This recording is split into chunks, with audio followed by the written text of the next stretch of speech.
तो मैं आपको बताता हूँ, लुई पास्चर ने जब पास्चराइजेशन डिस्कवर किया था, इंश्योरेंस उससे पहले का है दुनिया में। सरकार को कोई मतलब नहीं है आपने अपनी गाड़ी का इंश्योरेंस किया है या नहीं किया। थर्ड पार्टी इंश्योरेंस मैंडेटरी है। बहुत लोगों को लगता है कि यार हम तो बहुत जवान हैं, अभी हमारी उम्र है, हमें क्या जरूरत है अभी पॉलिसी लेने की। अगर आप ये अंदाज़ा लगा सकते हैं कि मैं घर से निकलूंगा और मेरा एक्सीडेंट नहीं होगा, फिर तो आप भगवान के बराबर हो गए ना। फिर आप कि टर्म इंश्योरेंस में 1 करोड़ रुपए मिल जाएगा, 2 करोड़ रुपए मिल जाएगा, तो क्या ये मिलता है? देखिए, बिल्कुल मिलता है। इंडियन कस्टमर्स को इंश्योरेंस का नॉलेज नहीं है, वो प्लीज़ एक्सेप्ट कर लें। अगर हमारे पास 2 इंश्योरेंस पॉलिसी है तो क्या हम दोनों को एक साथ यूज कर सकते हैं?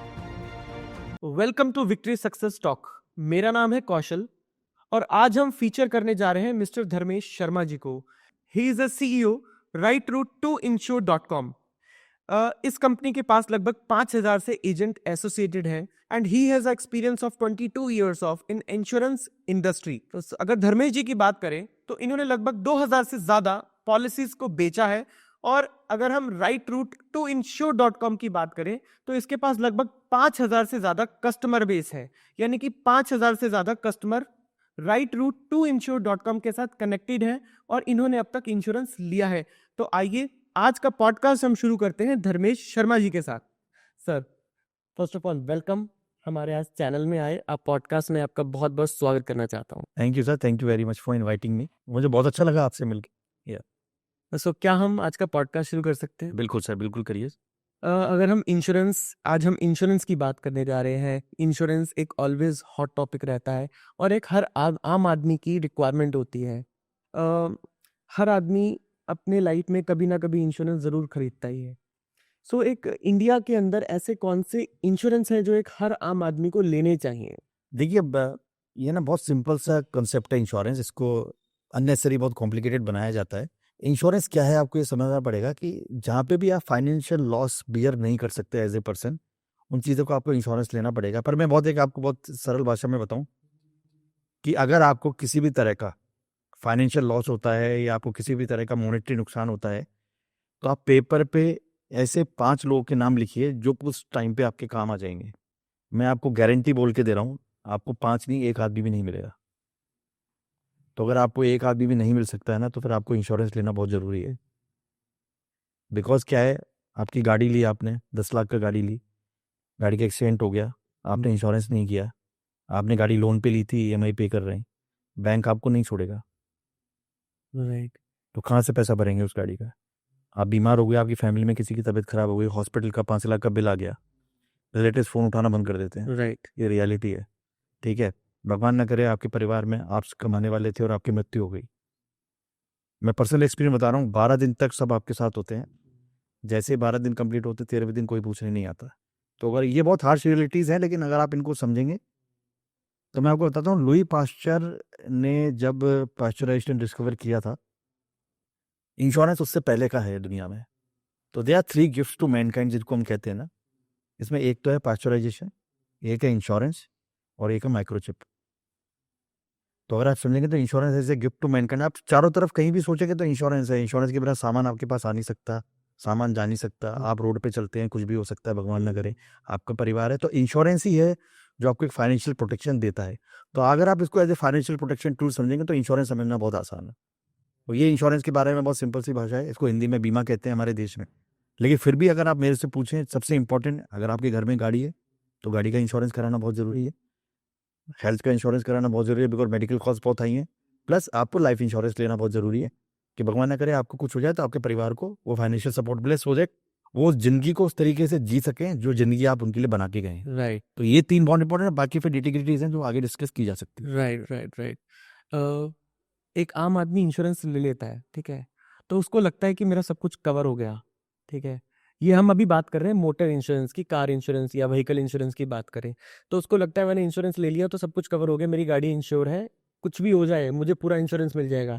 इसमें इतनी क्या सच्चाई है इसकी? देखिए, वैसे मैं आपको बताऊं, ये अगर लॉजिकली देखा जाए तो बात 100% सही है, लेकिन आपको ये समझना पड़ेगा कि ये बात 100% सही कैसे है। मोटर इंश्योरेंस इंडिया में 2 तरह का है। अब आप ये समझिए, मोटर इंश्योरेंस में 2 तरह की रिस्क होती हैं। एक होती है स्टैटिक रिस्क जब गाड़ी खड़ी हुई है, और एक होती है डायनामिक रिस्क जब गाड़ी चल रही है। जब तक गाड़ी खड़ी है तब तक गाड़ी को अगर कोई नुकसान हो जाता है, गाड़ी चोरी हो जाती है या गाड़ी में कुछ टूट फूट हो जाती है या आस पड़ोस पर कोई गाड़ी को नुकसान पहुंचाता है, तो वो इंश्योरेंस कवर करता है। ठीक है, कौन सी पॉलिसी कवर करती है उस पर बाद में आएंगे। अब गाड़ी रोड पर चल रही है, अब उसमें दो तरह के लॉसेज आ सकते हैं। एक तो आपको भगवान ना करे कुछ हो गया, मतलब गाड़ी को कुछ हो गया या आपने किसी को मार दिया, तो उसके लिए होता है थर्ड पार्टी इंश्योरेंस। तो अगर आपके पास कॉम्प्रिहेंसिव इंश्योरेंस पॉलिसी है, I am not saying other policy, comprehensive policy आपका गाड़ी का इंश्योरेंस भी कवर करती है और प्लस थर्ड पार्टी इंश्योरेंस भी कवर करती है। अच्छा। और मैं आपको यहाँ एक बार बता दूं, सरकार को कोई मतलब नहीं है आपने अपनी गाड़ी का इंश्योरेंस किया है या नहीं किया है, थर्ड पार्टी इंश्योरेंस मैंडेटरी है।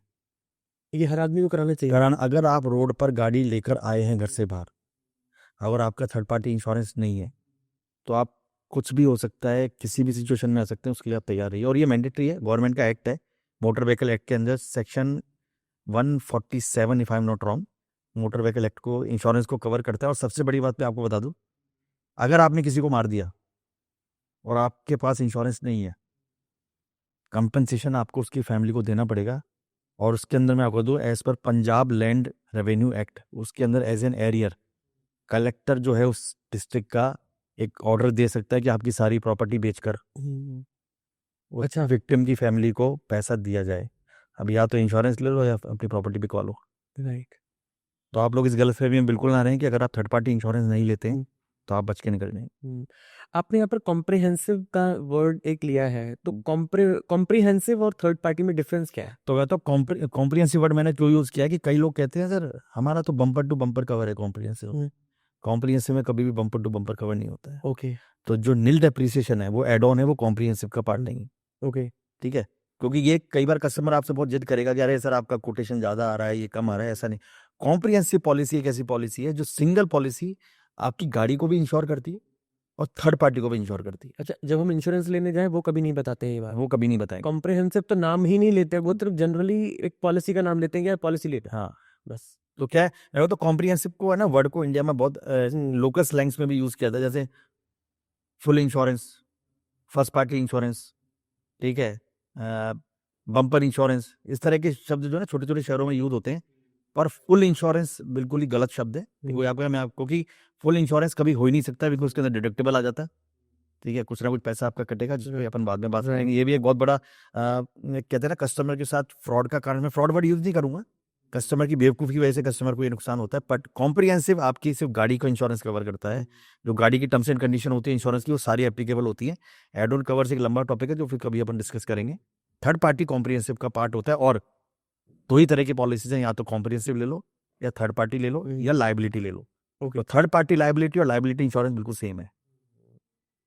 तो हमें अगर हम गाड़ी लें या हमारे पास गाड़ी है तो हमें कॉम्प्रिहेंसिव इंश्योरेंस लेना चाहिए। वो आपकी मर्जी है, अगर आपको लगता है आपके पास इतना पैसा है कि मैं अपनी गाड़ी का लॉस बियर कर सकता हूँ तो मत लीजिए कॉम्प्रिहेंसिव, थर्ड पार्टी ले लीजिए।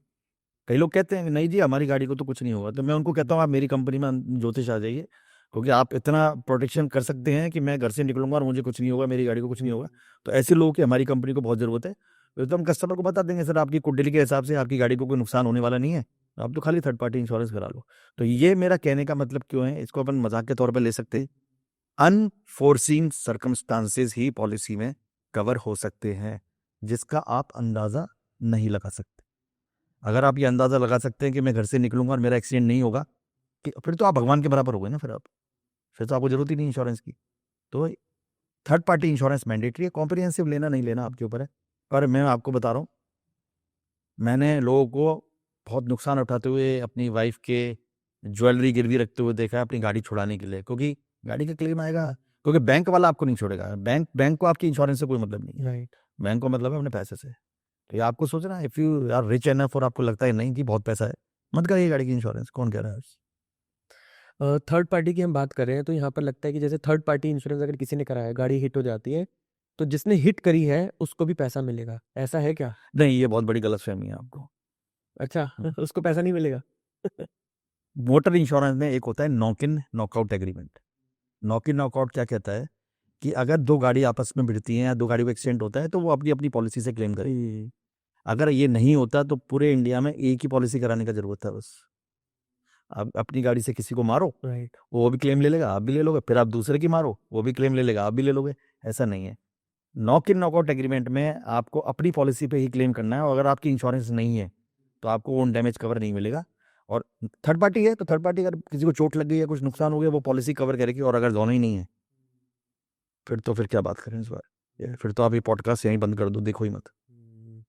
Right sir, what is no claim bonus? ये बहुत हमें ये जो वर्ड है नो क्लेम बोनस, आधे लोगों को तो पता ही नहीं होगा कि नो क्लेम बोनस, जिसको हम एनसीबी भी कहते हैं, ये क्या होता है? देखिए मैं आपको बहुत नो क्लेम को लेके आपको एक बहुत सी बात बताता हूँ। नो क्लेम बोनस है ना, कस्टमर को लगता है कि वो क्लेम छुपा सकता है।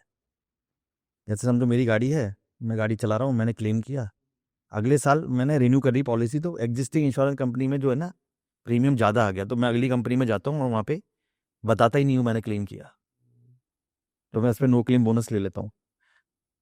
दोबारा क्लेम आता है और इंश्योरेंस कंपनियों को पता रहता है कि आपने क्लेम किया नहीं किया, Right. आपका क्लेम वहीं रेप्यूटेट हो जाता है।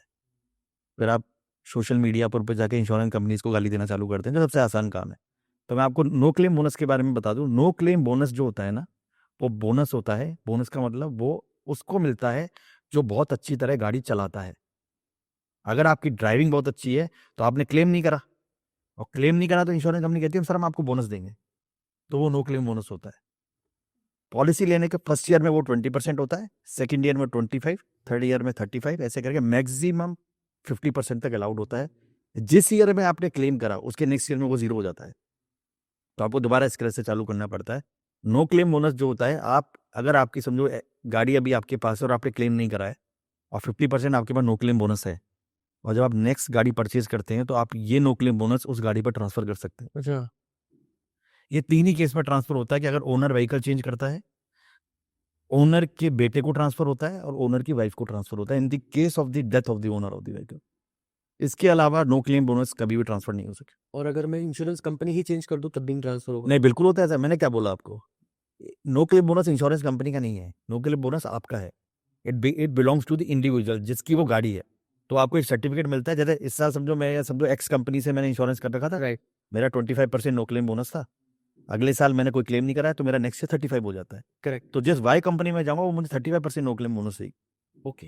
तो ऑटो ये फ्रीली ट्रांसफरेबल है। आपने बहुत सा सवाल पूछा है, कई बार एजेंट्स होते हैं या वो आप डायरेक्ट ऑनलाइन जाते हैं तो आपका नो क्लेम बोनस जीरो कर दिया जाता है, क्योंकि ये आपको ट्रांसफर नहीं हो सकता है। राइट, वो बोलते हैं कि ट्रांसफर नहीं, ऐसा बोला है। नहीं, बिल्कुल गलत है सर, ये हाँ। बिल्कुल बिल्कुल बिल्कुल बहुत बड़ा मिसकंसेप्शन है, बहुत बड़ी गलतफहमी। और कई केसेस में क्या होता है कि हाँ जी सर कोई बात नहीं, हम पॉलिसी करेंगे, कब ओनर रही नहीं है, उन्होंने गाड़ी किसी और को बेच दी है, वो नो क्लेम बोनस कर देते हैं, रिकवरी आ जाती है उसके ऊपर, इंश्योरेंस कंपनी आपसे पैसा वापस ले ली।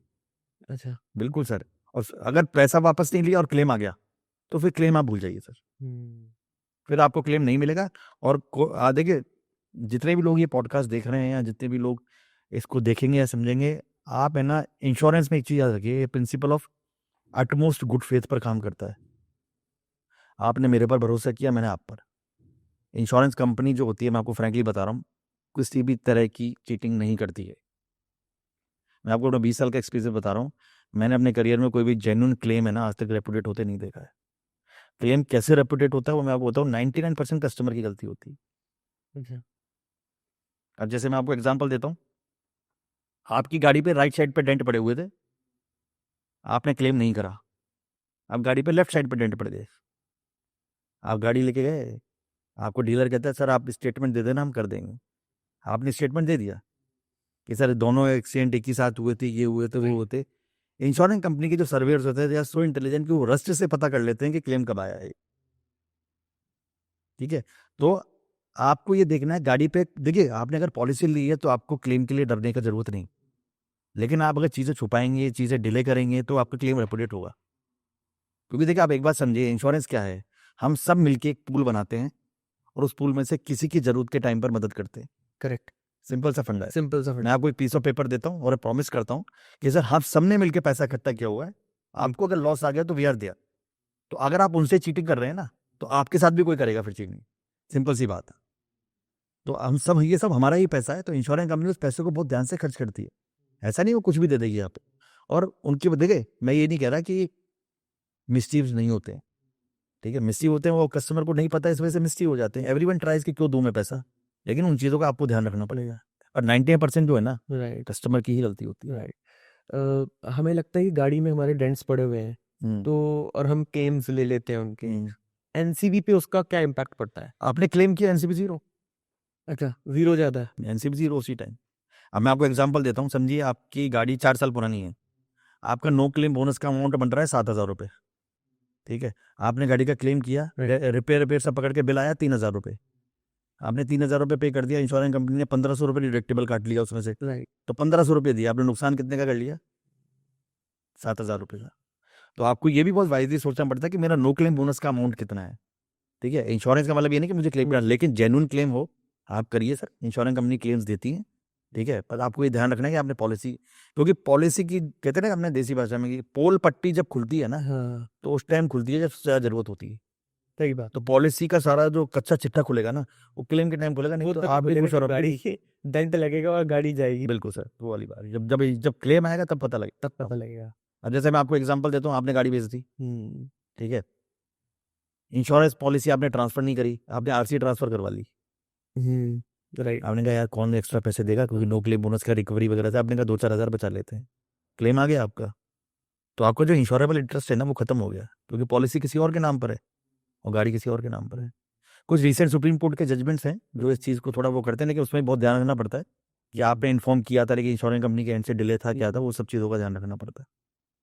तो आपसे क्लेम करिए, लेकिन सोच समझ के करिए, और जेन्युइन क्लेम पे इंश्योरेंस कंपनी देती है क्लेम्स। ये बहुत बड़ी गलतफहमी है कि क्लेम्स नहीं दिए जाते हैं, क्योंकि आप एक बार समझिए, ह्यूमन टेंडेंसी है कि वो है ना नेगेटिव इमोशंस को ज़्यादा हाईलाइट करता है, पॉजिटिव इमोशंस को नहीं करता है। आप सोशल मीडिया पर जाके कितने लोगों ने आकर दोबारा बोला कि नहीं हमारा प्रॉब्लम सॉल्व हो गया और हमें क्लेम मिल गया, बिकॉज नेगेटिविटी को क्या ज़्यादा व्यूज़ और ज़्यादा पॉइंट्स मिलते हैं, ज़्यादा लाइक्स मिलते हैं, राइट। ये वाली बात है। आपके हिसाब से कितना परसेंटेज पे रिकवरी हो जाती है, मतलब क्लेम मिल जाता है? तो बहुत सिंपल सी बात है कि अगर आपने कॉम्प्रिहेंसिव इंश्योरेंस लिया है तो 50% रिकवरी हो जाएगी आपकी। रीज़न क्या है कि उसमें जीरो आपका प्लास्टिक पार्ट पे 50% डेप्रिसिएशन है, और मेटल पे एज के हिसाब से है, और ग्लास पे डेप्रिसिएशन नहीं होता, ये भी मैं पॉइंट अभी आपको लेके आऊँगा। और प्लास्टिक पार्ट पे 30% है, प्लास्टिक पे 50 है, रबर पे 30 है, इस तरह से है।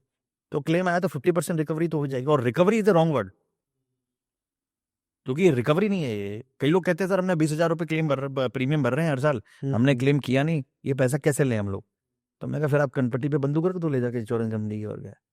जब और कोई ये नहीं कहता सर मैंने 20,000 प्रीमियम भरा और 5 लाख का क्लेम लिया, वो कभी नहीं कहेगा सर इस बार मैं 4 लाख रुपए का प्रीमियम देता हूँ। तो ये सब ये ह्यूमन टेंडेंसीज हैं, लेकिन recovery is not it, but claim है कि जेन्युइन क्लेम है तो आराम से 80-85% of the bill amount settle हो जाता है। इंश्योरेंस कंपनी एक तो आपका डेप्रिसिएशन पार्ट कट करती है, प्लस आपका डिडक्टिबल। ये डिडक्टिबल पे मैं आऊँगा, ये कितना डीलर्स के पॉइंट से ये क्या कहते हैं मिस सेलिंग होती है डिडक्टिबल को लेकर, वो अपन डिस्कस करेंगे थोड़ी देर में। बट आपका क्लेम्स आप जीरो डेप लिया तो 100% भी रिकवर हो जाता है। मैं आपको एग्जांपल देता हूँ यहाँ पे, बहुत सिंपल। आपने इंजन प्रोटेक्ट कवर का नाम सुना? हाँ, राइट। इलेक्ट्रिक व्हीकल का डीलर है, कस्टमर को इंजन प्रोटेक्ट कवर दे रहा है पॉलिसी में, कस्टमर हमसे झगड़ा कर रहा है कि आप क्यों नहीं दे रहे। आप एक सवाल पूछो उसमें इंजन कहाँ होता है? Just take a pause and think about कि इलेक्ट्रिक व्हीकल में इंजन कहाँ होता है, तो इंजन कवर दे कैसे दिया? Right. He is not talking about battery cover, वो कह रहा है आपको इंजन कवर देंगे, तो प्रीमियम बढ़ जाएगा। आप मुझे बताओ इलेक्ट्रिक व्हीकल में इंजन होता कहाँ है?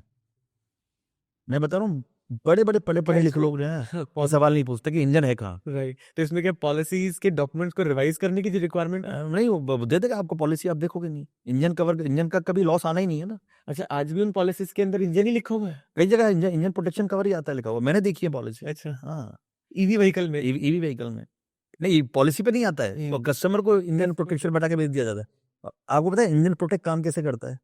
आपको कोई नहीं पता है। इंजन प्रोटेक्ट इज खुद का दूसरा नाम हाइड्रोस्टेटिक लॉक है।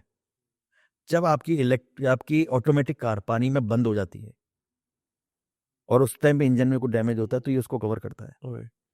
99% लोग गाड़ी बंद होती है स्टार्ट कर लेते हैं, बिल्कुल। क्लेम नहीं मिलेगा। अच्छा। जैसे ही आप स्टार्ट करेंगे वाटर सक कर लेगा इंजन, बिल्कुल। जब वो इंजन खुलेगा तो उसके पिस्टन के आसपास वाटर की लेयरिंग दिखेगी, इंश्योरेंस कंपनी क्लेम रेपुटेट कर देगी। आप तो उस केस में क्या करना चाहिए? कुछ नहीं कर जाओ, गाड़ी को वहीं स्टॉप कर दो, नहीं आप पानी में। बिल्कुल भी पब्लिक प्रेशर में ना आए, पब्लिक गालियां देगी, हॉर्न बजाएगी, गाड़ी छोड़ के निकल जाने। पहली बात तो ऑटोमेटिक कार को आप पुश ही नहीं कर सकते, एक बार जहाँ लॉक हो गई वहाँ हो गई। डोंट ट्राई टू स्टार्ट, अगर आपने स्टार्ट किया पानी आ जाएगा, संक्शन हो जाएगा, क्लेम नहीं मिलेगा आपको। और वो उसमें इंश्योरेंस कंपनी की गलती नहीं है, वो आईआईडी को जब प्रोडक्ट फाइल होता है तो वो कंडीशन यही लिखी जाती है कि अगर कोई वाटर की लेयरिंग मिली तो the claim will not be. तो इस चीज़ों का ध्यान रखें सर, इलेक्ट्रिक व्हीकल में इंजन प्रोटेक्शन कवर नहीं होता, क्योंकि इंजन नहीं होता है, आप बैटरी निकाल के इंजन लगा लें वो एक अलग बात है, वो आप कर नहीं पाएंगे। तो इन चीज़ों का ध्यान रखें थोड़ा। ठीक। अ, गाड़ी 8 या 9 साल पुरानी हो जाती है तो हमें लगता है कि हमें इंश्योरेंस नहीं कराना चाहिए। अब क्या ज़रूरत है गाड़ी का इंश्योरेंस कराने की? बिल्कुल। आपकी क्या राय है? देखिए, गाड़ी 8-9 साल पुरानी हो गई है, गाड़ी का आपको इंश्योर्ड डिक्लेयर वैल्यू देखना पड़ेगा। अगर आपकी गाड़ी का इंश्योर्ड डिक्लेयर वैल्यू 50,000 25,000 रुपये है, मत कराइए, लेकिन थर्ड पार्टी तो कराना पड़ेगा। गाड़ी की वैल्यू देख के थर्ड पार्टी क्लेम पे कोई असर नहीं पड़ेगा, क्योंकि भगवान न करे जो आपकी गाड़ी के नीचे आया है ना, वो ये नहीं कहेगा अरे इस पे तो 50,000 रुपये की वैल्यू थी, मेरे मरने के बाद मेरे घर वालों को कम पैसे दे देना। नहीं बोलेगा वो, जो बेचारा गया वो तो गया, तो कोर्ट डिसाइड करेगा कंपनसेशन। तो आपकी अगर 50,000 वैल्यू की गाड़ी पे क्लेम अगर 3 करोड़ का आ गया तो देना पड़ेगा। हाँ, अगर आपको लगता है कि अब मेरे को गाड़ी नहीं चलानी है तो घर में खड़ी कर लो, चोरी हो जाएगी, ज़्यादा क्या होगा, ज़्यादा क्या होगा, कट बड़े जंग लग जाएगा, चूहा उसके वायर खा जाएगा, एक दिन अपने आप गाड़ी अपने आप खत्म। मगर थर्ड पार्टी करा लेना चाहिए। थर्ड पार्टी तो सर अगर आप नहीं, आपको नहीं चलाना है तो मत कराओ ना। आपको गाड़ी चलानी भी है, गाड़ी चलाने का शौक भी, और आप थर्ड पार्टी नहीं लोगे। देखिए मैं बताऊँ, हमारा कॉन्स्टिट्यूशन ऑफ इंडिया में है ना एक फंडामेंटल राइट है आर्टिकल 21 कि हमें अपने फेलो सिटीजन्स की लाइफ का भी ध्यान रखना है। बिल्कुल। तो एक्चुअली ये फंडामेंटल राइट का क्वेश्चन है कि अगर कोई आदमी रोड पे चल रहा है तो आप उसको मार नहीं सकते, और आप गाड़ी लेके मारने भी नहीं निकलते। तो आप इसीलिए आप पे मर्डर का केस नहीं लगता ना। बिल्कुल, आपने किसी को मार दिया तो 302 नहीं लगती ना आपके ऊपर, 279 वगैरह जो है, अभी तो क्या नया BNS आ गया तो उस पर बाद में बात करेंगे। लेकिन आपको ये सोचना पड़ेगा कि जो रोड पे चल रहा है उसको नहीं पता है कि आपके पास इंश्योरेंस है या नहीं। वो तो अपने जा रहा था, मर गया बेचारा गाड़ी के नीचे आके, परिवार था पीछे पूरा। तो आपको उसकी ध्यान रखते हुए, और प्लस नहीं कराओगे इंश्योरेंस तो फिर घर बार बिकेगा आपका। बिल्कुल। तो आपको अपने परिवार का भी सोचना है। और प्रीमियम्स इंडिया में are the lowest in the world, India में one of the lowest in the world. या इंडिया में इंश्योरेंस महंगा नहीं है, महंगा बनाया जाता है। आपको देख रहे हैं ना आपको क्या चाहिए, तो ये चीज़ों का ध्यान रखना। पर थर्ड पार्टी इंश्योरेंस मैंडेटरी है। गाड़ी देखिए, गाड़ी अगर 10 साल भी पुरानी है तो, और गाड़ी अगर अच्छी चल रही है तो आप लीजिए ना इंश्योरेंस। नहीं लेना वो आपके ऊपर है, पर थर्ड पार्टी मैंडेटरी है, उसमें आपको कोई सोचने का मौका नहीं देगा। बिल्कुल। अच्छा, हमारे मार्केट में बहुत सारी ऐसी इंश्योरेंस कंपनीज़ हैं। एक आदमी कन्फ्यूज़ हो जाता है कि यहाँ से लूँ, यहाँ से लूँ, यहाँ से लूँ। कहाँ से लेना चाहिए? देखिए मैं आपको क्या बता दूँ, कोई सी भी इंश्योरेंस कंपनी इंडिया में तो 34 जनरल इंश्योरेंस है इंक्लूडिंग हेल्थ, और 24 के आसपास लाइफ इंश्योरेंस है। आप कहीं से भी इंश्योरेंस ले लीजिए, बेसिक डॉक्यूमेंट सेम है, कोई चेंजेस नहीं है। उसके बाद आइसिंग ऑन द केक से, यानी मैं आपको एग्जांपल देता हूँ कि एक कंपनी है, समझिए आप रहते हैं एक जगह का, मैं नाम लेता हूँ फॉर एग्जांपल मोतिहारी। आप बम्बई में रहते हैं, थोड़ा पढ़ लिख गए, अब आप मोतिहारी में अपने माता पिता के लिए, अपने भाई बहन या अपने परिवार के लिए इंश्योरेंस लेना चाहते हैं, आप वापस मोतिहारी चले गए। आप हमको बताते हैं कि सर आप है ना एयर एम्बुलेंस का कवर नहीं दे रहे हैं, वो एयर एम्बुलेंस कवर दे रहा है। हमसे इतना पूछते हैं कि एयरक्राफ्ट उतरेगा कहाँ। अच्छा। आपने तो एयर एम्बुलेंस कवर ले लिया, राइट। लैंड कहाँ कराओगे, आएगा ना आपको लेने। तो आपने जैसे ही वो कवर ऐड करा, प्रीमियम बढ़ गया आपका। हेल्थ इंश्योरेंस में बहुत बेसिक ये है कि मेरे पास अगर कोई बीमार हो जाता है मेरे घर में, क्या मेरे पास 5 लाख रुपए हैं उनका ट्रीटमेंट कराने के लिए। एयर एम्बुलेंस, रूम रेंट वगैरह ये बहुत बात की बात है। क्या मैं 5 लाख रुपए अफोर्ड कर पाऊंगा? शुरुआत आप वहां से करो। लोग शुरुआत उल्टी करते हैं, सर कौन से हॉस्पिटल कवर हैं, सर आपके यहाँ पे 5,000 ही कवर हैं, दूसरा 10,000 दे रहा है। आपके पिन कोड पे कितने हैं? आपके घर में कोई बीमार होगा तभी सोचोगे, प्लानिंग करोगे यार मेरे को इस हॉस्पिटल में गुड़गांव में जाना है, मैं बाई एयर जाऊंगा, फिर मैं कैब लूंगा। मगर वे काम आदमी प्लानिंग नहीं करता ना। नहीं करता। ना कोई भी इंश्योरेंस लेने से पहले रिसर्च नहीं करता। नहीं कहीं वो किसी वेबसाइट पे गया, वहां से देखा, कंपेयर किया और उन्होंने पॉलिसी ले ली। जब आपको पता है आप रिसर्च नहीं करते और आपको पता है कि आपको आइडिया नहीं है, तो आप एक्सपर्ट्स को पूछो ना, कौन मना कर रहा है आपसे। आप जाइए ना एक्सपर्ट से बात करिए। इंश्योरेंस असिस्टेड बाइंग है, आप ऑनलाइन भी जा रहे हैं तो आप बात करिए। मैं ये नहीं कहता कि कोई भी गलत इंश्योरेंस सेल कर रहा है, पर आप बात करिए, आप पूछिए, आप 4 लोगों से पूछिए ना। आपको जमीन लेने जा रहे हो, आप ऐसे ही ले लोगे? आप इंश्योरेंस बाय कर रहे हो सर, 5 करोड़ का कवर है, 10 करोड़ का कवर है, 50,000 का प्रीमियम भर रहे हो। धर्मेश जी, एक बात बताइए, जब हम नई गाड़ी खरीदने जाते हैं तो डीलर जो होता है वो हमें पुश करता है कि इंश्योरेंस करा लो। अब हमारे हमारे यहीं से कराओ इंश्योरेंस, हमारी डीलरशिप से ही कराओ इंश्योरेंस। देखिए मैं ना ये सवाल एक्सपेक्ट कर रहा था आपसे, ये सवाल आपने बहुत अच्छा पूछा है, तो मैं आपको इसमें बहुत सिंपल सा बताता हूँ। आप डीलर के पास गाड़ी लेने गए थे कि इंश्योरेंस लेने गए थे? आप जवाब दीजिए मुझे इस बात का। हम गाड़ी लेने गए थे। तो वो इंश्योरेंस पुश कैसे कर सकता है? नहीं, वो एक पैकेज बना देता है हाँ, कि हाँ इसी रीजन क्या है? इंश्योरेंस लग के ये प्राइस हो जाएगा। तो रीजन मैं आपको ये बात क्यों बता रहा हूँ कि हमारे पास बहुत सारे ऐसे केसेस आते हैं जहाँ पे हमारा प्रीमियम का डिफरेंस बहुत ज़्यादा होता है। डीलर का प्रीमियम हाई होता है, हमारा लो होता है। और डीलर को जब वो शेयर करते हैं कि हमारे पास प्रीमियम का, तो डीलर्स आउटराइटली उनको बोलते हैं गाड़ी नहीं मिलेगी आपको। मैं आपको बोल रहा हूँ, बिल्कुल डरने की जरूरत नहीं है। कॉम्पिटिशन कमीशन ऑफ इंडिया का गाइडलाइंस है, हर डीलर को अपने शोरूम पे एक पोस्टर लगाना पड़ता है जहाँ पे वो ये लिखता है कि हम आपको इंश्योरेंस के लिए पुश नहीं कर सकते हैं, आप बीमा कहीं से भी लें, ठीक है, और हमें बस बीमा की कॉपी दे दें, क्योंकि इंश्योरेंस पॉलिसी के बिना वो आपको गाड़ी डिलीवर नहीं कर सकता है। ओके। अब मैं आपको यहाँ पे बहुत एक रिसेंट एग्जांपल देता हूँ कि हमारे पास एक कस्टमर आए, उन्होंने बोला कि सर आपका प्रीमियम है ना कम आ रहा है, पर डीलर मान नहीं रहा है, तो क्या करूँ मैं? तो मैं कहा सर आप डीलर को बता दो प्रीमियम। तो डीलर का पहले जो प्रीमियम था करीब 1,40,000 रुपये के आसपास आ रहा था, और हमारा कुछ 87,000। तो पहले तो डीलर ने उनको बोला इतना डिफरेंस कैसे आ सकता है? हमने कहा सर हमारी पॉलिसी का प्रीमियम परफेक्ट है, कुछ चेंजेस नहीं है। 1 घंटे बाद उनका फ़ोन आया कि सर डीलर ने प्रीमियम मैच कर दिया है। अच्छा।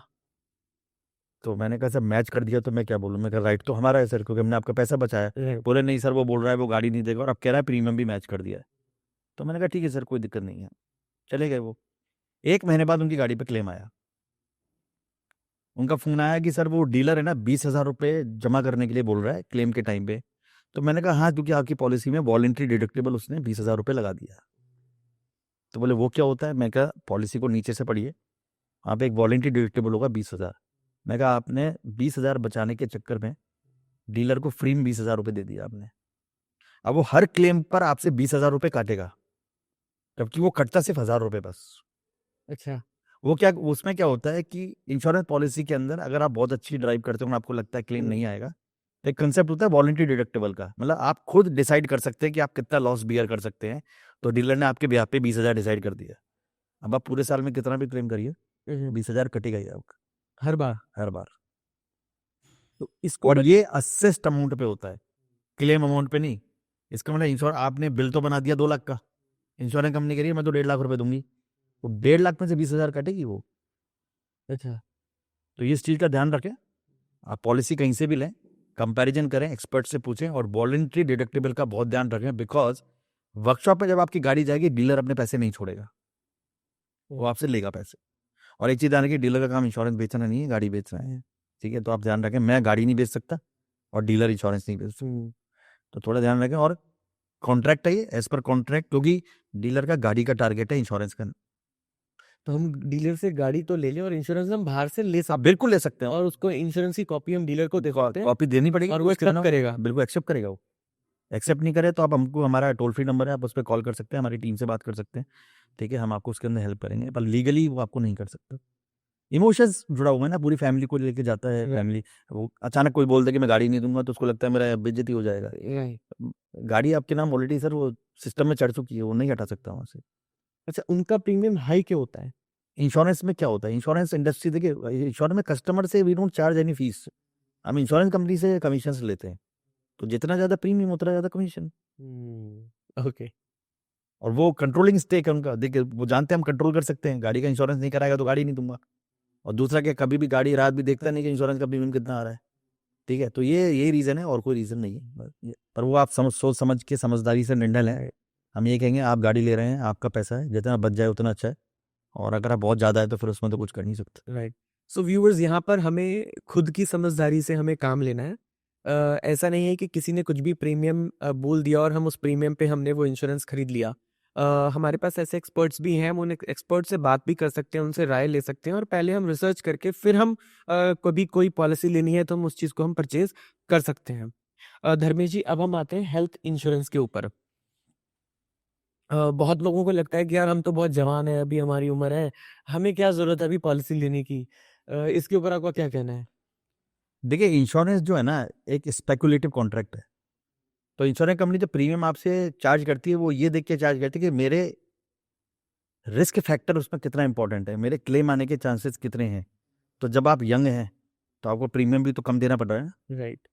और जब आपकी एज होती जा रही है तो आपका रिस्क फैक्टर बढ़ता जा रहा है, तो आपका प्रीमियम बढ़ता जा रहा है, ठीक है? तो जितना जल्दी इंश्योरेंस ले लें उतना बेटर है, ठीक है? क्योंकि इंश्योरेंस कॉस्ट उस लेवल पे नहीं बढ़ती है जिस लेवल पे हेल्थ की कॉस्ट बढ़ती है, जिस लेवल पे ट्रीटमेंट कॉस्ट बढ़ती है नहीं बढ़ती है। तो जितना कम एज में ले लेंगे उतना अच्छा है, बाकी तो आपकी मर्जी है sir. Right, right. Term insurance का आजकल बहुत चलन है सर, उसके बारे में आप क्या कहें, ये इंपॉर्टेंट है कि आज के समय में टर्म इंश्योरेंस? देखिए मैं बताऊं टर्म इंश्योरेंस क्या है। टर्म इंश्योरेंस है एक लाइफ इंश्योरेंस पॉलिसी जो आपकी एब्सेंस में आपकी फैमिली को वो अमाउंट देती जिससे कि वो लाइफस्टाइल मेंटेन कर सके जो कि आपके रहते हुए वो मेंटेन कर पा रहे थे। भाई आप तो नहीं चाहोगे ना भगवान। देखिए टर्म इंश्योरेंस और लाइफ इंश्योरेंस एक ऐसी चीज है जिसका है ना फायदा देखने के लिए आदमी नहीं होता है जिसने पॉलिसी ली है, राइट क्योंकि वो तो दुनिया छोड़ के जा चुका है, राइट। परिवार पीछे रह जाता है। तो आपको ये सोचना है कि मेरे को मेरे परिवार को किस तरह रखना है, उस हिसाब से आप अपना टर्म इंश्योरेंस का सम इंश्योर डिसाइड करें, उस हिसाब से आप पॉलिसी लें। और लाइफ के अंदर है ना इंश्योरेंस में सबसे इंपॉर्टेंट प्रोडक्ट टर्म इंश्योरेंस ही है। ओके बाकी सेविंग प्रोडक्ट वगैरह तो एक एडिड एडवांटेज है, बट टर्म इंश्योरेंस को बहुत ध्यान से। अच्छा तो और एक चीज का बहुत ध्यान रखें, खासकर मैरिड लोग, जब आप टर्म इंश्योरेंस लेते हैं ना तो जिन चीजों को अपनी आप लाइफ में असेट समझ रहे होते हैं वो लाइबिलिटी बन जाती है। जैसे आपने गाड़ी का लोन लिया हुआ है, आपने घर का लोन लिया हुआ है, आपको लग रहा है वो एसेट है, ठीक है। अगर आप बैंकिंग में देखेंगे ना तो बैंक उसको एसेट बोलता है, कभी भी आपको एसेट नहीं बोलने देगा, वो बैंक का एसेट है, आपका नहीं है। हमारे तो आप भगवान ना करे कल चले गए ना तो लाइफ इंश्योरेंस पॉलिसी में एक MWPA होता है, मैरिड वुमेन प्रॉपर्टी एक्ट, उसका अमेंडमेंट लेना आपको बहुत जरूरी है, क्योंकि in the event of your death सबसे पहले आपकी फैमिली को पैसा जाएगा, then your family will decide कि किस किस का लाइबिलिटी हमको कंप्लीट कर। अगर आपने ये नहीं लिया है तो पहले आपके जो क्रेडिटर्स हैं उनको पैसा जाएगा और जो कुछ बचेगा वो आपकी फैमिली को मिलेगा। मैं बार बार आपको कहूँगा, आप जो लाइफ इंश्योरेंस लेना चाहते हैं, टर्म इंश्योरेंस लेना चाहते हैं, प्लीज़ इस चीज़ का बहुत ध्यान रखें कि MWPA उसके अंदर है या नहीं, और प्लस आपका सम इंश्योर्ड। आप सोच रहे हो मैं 50 लाख का पॉलिसी ले लो, क्योंकि प्रॉब्लम क्या है, हम सम इंश्योर्ड लेते हैं आज के हिसाब से। आपको ये देखना है कि आपके परिवार को कितनी ज़रूरत पड़ेगी पैसे की, उस हिसाब से लीजिए। और बहुत बहुत ज़्यादा एक्सपेंसिव नहीं है, जितना कम एज में लेंगे उतना अच्छा। यहाँ पे भी वही हेल्थ वाला फैक्टर है, जितना जल्दी लेंगे उतना फायदेमंद है। राइट। तो टर्म इंश्योरेंस जब हम लेते हैं तो जैसे जैसे एज बढ़ती, जितनी देर से हम लेंगे उतना जितनी देर में आप लेंगे हाई उतना प्रीमियम हाई और 1.5 इंश्योरेंस कंपनी मना कर देगी आपको अच्छा कि हम नहीं दे रहे। अच्छा वो अंडरराइटिंग का राइट उनके पास है, अंडरराइटिंग आप चैलेंज नहीं कर सकते। इंश्योरेंस कंपनी कहती है मैं नहीं करूंगा तो नहीं करूंगा। अच्छा। बड़ी बड़ी कंपनीज आज के समय में ब्रांड करती हैं कि टर्म इंश्योरेंस में 1 करोड़ रुपया मिल जाएगा, 2 करोड़ रुपया मिल जाएगा, तो क्या ये मिलता है? देखिए बिल्कुल मिलता है। टर्म इंश्योरेंस पॉलिसी जो होती है ना, उस देखिए बहुत एक बेसिक सा कंसेप्ट बताता हूँ। एक होती है इंडेमनिटी पॉलिसी और एक होती है बेनिफिट पॉलिसी। इंडेमनिटी पॉलिसी आपके लॉसेस कवर करती है, बेनिफिट पॉलिसी आपको बेनिफिट देती है। Life insurance policy are all benefit policy, मतलब मेरी वैल्यू 100 करोड़ है, वो डिसाइड करने वाला मैं हूँ। नोटेड कुछ फैक्टर्स आते हैं, प्लस आपको डॉक्यूमेंट चाहिए। ऐसे हर कोई नहीं कह सकता मेरा वैल्यू 100 करोड़ है, बट आपको कोई क्वेश्चन नहीं कर सकता कि आप 100 करोड़ क्यों मांग रहे हो। तो अगर मैंने 100 करोड़ की पॉलिसी ले ली और भगवान ना करे मुझे कुछ हो गया, तो इंश्योरेंस कंपनी को 100 करोड़ देने पड़ेंगे, 1 रुपया भी नहीं काट सकती। यही अगर मोटर इंश्योरेंस है तो आपने IDV लिया है तो मैं आपको उतनी वैल्यू को इंडेमनीफाई करूंगा, तो मैं उसमें डिडक्टेबल भी लगाऊंगा, प्लस आपका डेप्रिसिएशन भी लगाऊंगा, आपका जो लॉस है वो कवर करूंगा। पर life insurance, health insurance benefit policies होती है। मोटर में आप मल्टीपल पॉलिसीज नहीं ले सकते, लाइफ और हेल्थ में मल्टीपल पॉलिसीज भी ले सकते हैं आप, तो पूरा पैसा मिलता है। एक व्यक्ति हेल्थ इंश्योरेंस ले लेता है तो उसको लगता है कि मेरी सारी बीमारियां इसमें कवर हो जाएंगी, सब कुछ कवर हो गया इसके अंदर, सारा हेल्थ इंश्योरेंस सब कुछ कवर हो गया, तो क्या इसमें क्या मिथ क्या है और क्या सच्चाई है इसके अंदर? सर इसमें देखिए, क्योंकि ना हेल्थ इंश्योरेंस को एज ए मिथ बेचा जाता है, इसलिए वो कस्टमर को मिथ हो जाता है। अगर आपको ये बता के बेचा जाए कि सर आप बस एक बार एडमिट हो जाओ हॉस्पिटल में, सब कुछ मिलेगा आपको, तो कस्टमर उस माइंडसेट से जाता है, लेकिन ऐसा नहीं है। कंज्यूमेबल्स नहीं मिलते, ठीक है, प्लस हॉस्पिटल के अपने रेट्स होते हैं जो कभी कभी इंश्योरेंस कंपनी एग्री नहीं करती है। कई बार इंश्योरेंस कंपनी हॉस्पिटल को नेगेटिव कर देती है, ब्लैकलिस्ट कर देती है, वहाँ पे कैशलेस नहीं मिलता है। बहुत सारे फैक्टर्स हैं जिनका आपको ध्यान रखना, और इस गलतफहमी में तो आप बिल्कुल भी ना रहें कि सारी बीमारी कवर होती है। तो मैं आपको यहाँ एक बहुत सिंपल सा एग्जांपल देता हूँ। आप डॉक्टर हैं, मैं आपके पास आया, आपने बोला आपके तो किडनी स्टोन है, ऑपरेशन करना पड़ेगा। तो आप हमने पूछा सर कितना खर्चा आएगा, तो बोले 3 लाख रुपए के आसपास। तो आपको बोला, सर इतने तो नहीं है, तो बोले इंश्योरेंस करा लो। अब ये सब जब हो रहा है जब ऑलरेडी मैं आपके सारे टेस्ट करवा चुका हूँ, डायग्नोस हो चुका है, ठीक है, और अब मैं आपको इंश्योरेंस दे रहा हूँ। ओके, 4 साल तक कवर नहीं होगा आपका किडनी स्टोन, क्योंकि पॉलिसी लेने के पहले ये प्री एग्जिस्टिंग कंडीशन हो गई है। राइट, तो इसको वेटिंग पीरियड कहते हैं 4 साल का। 4 साल का। ये हर पॉलिसी में होता है? नहीं, हेल्थ के अंदर कुछ बीमारियों पे 2 साल की वेटिंग पीरियड है, कुछ बीमारी नहीं, प्री एग्जिस्टिंग तो 4 साल का ही है। अगर बीमारी आपकी डिटेक्ट हो चुकी है और आप पॉलिसी ले रहे हैं, वो प्री एग्जिस्टिंग नहीं आएगी। कुछ ऐसी होती हैं जो 2 साल बाद पॉलिसी कवर कर लेती है, मतलब वो डिटेक्ट हुई लेकिन वो आपके पॉलिसी कवर नहीं करेगी, वो 2 साल आपको वेट करना पड़ेगा। 30 डेज तक पॉलिसी लेने के तो आप कुछ भी क्लेम नहीं कर सकते। मैं जो भी व्यूअर्स इसको देख रहे हैं, मैं आपको बहुत ध्यान से बता दूं ये चीज, पॉलिसी परचेज करने के 30 दिन तक आप कुछ भी क्लेम नहीं कर सकते हैं। प्लीज आप इस चीज को नेगेटिविटी ना लें, ये पॉलिसी के डॉक्यूमेंट पे लिखा होता है 30 डेज तक आपको किसी भी तरह का कवर नहीं मिलेगा। तो ध्यान रखें, पॉलिसी लेने के 30 दिन तक उसको छुपा के रख दें कि हमारे पास पॉलिसी है ही नहीं। रीजन क्या है? डॉक्टर अपना बिल ले लेंगे, हॉस्पिटल अपना पैसा ले लेगा, आपको क्लेम नहीं मिलेगा। क्यों? जैसा मैं आपको बताया, आप डॉक्टर हैं, आपकी 15 दिन बाद सर्जरी होने वाली है, आपने कहा ले लो पॉलिसी, आप पॉलिसी ली आपने और बस लेके पहुंच गए आप पॉलिसी, 15 दिन हुए पॉलिसी को, क्लेम नहीं मिलेगा। वो तो वैसे भी प्री एग्जिस्टिंग था, नहीं मिलेगा। लेकिन अगर कोई बीमारी ऐसी निकलती है पॉलिसी लेने के, एक्सेप्ट एक्सीडेंटल केसेस, पॉलिसी में कोई बीमारी निकलती है पॉलिसी लेने के बाद, तो 15-30 दिन तक कुछ कवर नहीं है।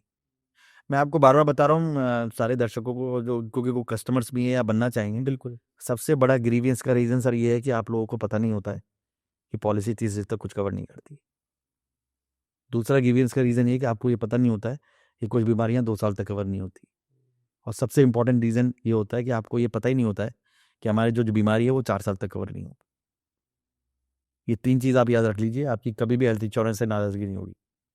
अच्छा, ये सारी चीजें तो बताता भी नहीं है जब भी हम इंश्योरेंस लेने जाते हैं। सर क्यों बताएगा वो, क्यों बताएगा? जब उसको पता है कि खरीदने वालों को मेरे से बेचने से वाला ज्यादा से ज्यादा जल्दी है, ठीक है, तो क्यों बताएगा आपको? आप ऑनलाइन जाओगे, लॉगिन आईडी दोगे, अपना मोबाइल नंबर डालोगे, पासवर्ड लोगे और पॉलिसी खरीद लोगे। आप खुद ही नहीं पढ़ोगे, देखो कलर कॉम्बिनेशन से इतने वेरिएंट होते हैं कि आप उसी में डाइवर्ट हो जाते हो। राइट और इतने ग्राफिक्स चल रहे होते हैं, आपको लगता है वो मैंने क्या बाय कर लिया। राइट। एट द एंड होता है वो ब्लैक एंड व्हाइट पेपर जो है ना, पर्सन का ब्रांड एम्बेसडर और ब्रांड एम्बेसडर होता है। यस यस, मैंने ब्रांड एम्बेसडर कभी भी हॉस्पिटल आके पैसा नहीं देते हुए देखा किसी के लिए। आपके ब्रांड एम्बेसडर जो है ना, वो आपके कस्टमर्स होते हैं, जो आपको ये सिखाते हैं कि कहाँ गलती हुई, और learn from the experience of the customers. क्योंकि मैंने देखा है सर, आप कुछ मदद नहीं कर पाओगे किसी भी तरह, कोई नहीं कर पाएगा। डॉक्यूमेंट है, आप उसको कोर्ट में चैलेंज नहीं कर सकते, तो बहुत ध्यान रखना पड़ता है। तो हेल्थ में आप, और सबसे इंपॉर्टेंट, सबसे बड़ा प्रॉब्लम हमारे कस्टमर्स की तरफ से क्या होता है कि वो कभी भी है ना ये एनालाइज नहीं करते उनको चाहिए क्या। मैंने बता दिया तो ले लिया, आप खुद डिसाइड करो आपको क्या चाहिए। हाँ एग्जैक्टली, उनको अपनी नीड ही नहीं पता होती। नीड ही नहीं पता होती, और आपको नीड नहीं पता है तो आप बात कीजिए ना। अब जैसे आप मेरे पास आएंगे, सर हम एक छोटे शहर में रहते हैं, हमको ना 10 लाख का सम इंश्योर्ड चाहिए। अरे बाबा, तुम्हारे शहर में कोई हॉस्पिटल में 10 लाख का ट्रीटमेंट होगा क्या? तुम ये भी तो देखो ना, तुम्हारे 50 किलोमीटर के एरिया में कोई ऐसा हॉस्पिटल है जहाँ पे 10 लाख का ट्रीटमेंट है? अब आप प्लान ही कर चुके कि सीधा अमेरिका जाएंगे तो बात अलग है।